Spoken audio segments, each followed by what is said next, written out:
it's not a wonderful dream. You do have us until 8 o'clock. Yes, extended tea time ahead of Eurovision semi-final at 8 o'clock. Your half hour, your whole hour continues after the news on the BBC Sounds app on your smart speaker and on 88 to 91 FM. BBC News at 7 o'clock. This is Andrew Peach. The Bank of England has raised interest rates to their highest levels in almost 15 years, from 4.25 to 4.5%. The bank has increased rates 12 times since the end of 2021 to try to curb inflation. The bank's governor, Andrew Bailey, said he no longer expected the UK to go into recession, but warned that growth in the economy would be slow while inflation remained too high. Our economics editor Faisal Islam said because so many people have fixed-rate mortgages, the increases don't have much of an effect immediately. All these rises we've had, what the bank now says is that that's having less of an immediate impact on the economy that a similar rise would have had 20 or 30 years ago, taking extra time. It will come through eventually, though, but two-thirds of that impact yet to come. A balancing act between inflation and growth that very much remains. Unions and passenger groups have welcomed the government's decision to nationalise the train operator TransPennine Express. The Transport Secretary, Mark Harper, has confirmed its contract won't be renewed because of months of delays and cancellations. The network is run by the company First Group and serves cities in northern England and southern and central Scotland.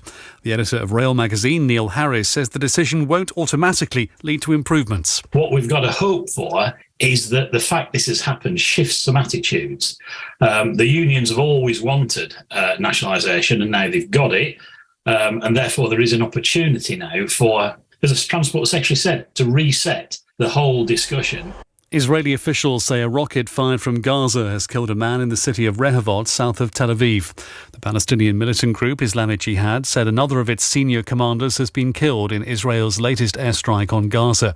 The EU has called for an immediate ceasefire. The Metropolitan Police says it won't be investigating an allegation of sexual assault against an MP on Labour's front benches at the victim's request. Scotland Yard says the incident that allegedly happened in July 2021 was reported to the police in March of this year. Labour said it hadn't received a complaint, but allegations of this sort were taken very seriously. The second semi-final of the Eurovision Song Contest gets underway in Liverpool in an hour from now. 16 countries' acts are performing tonight, with the public deciding which 10 progress to Saturday's final. Tina Carroll, who represented Ukraine in the 2006 contest, says she's amazed at how much Liverpool has embraced Ukrainian culture. It feels like I'm at home, better than home. Sometimes, yeah, but at home you're just at home. But here, you open your arms for us, your hugs for us. You give us, the feeling that we're not alone. So this makes me cry a little bit.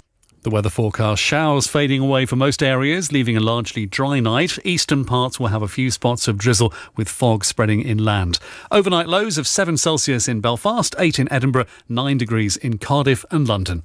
And that's the BBC News. It's 3 minutes past 7. Andrew, thank you very much. It's the whole Wower with Sarah Cox. Sisters, let me hear your flow, sisters. Hey, sister, go, sister, soul, sister, flow, sister.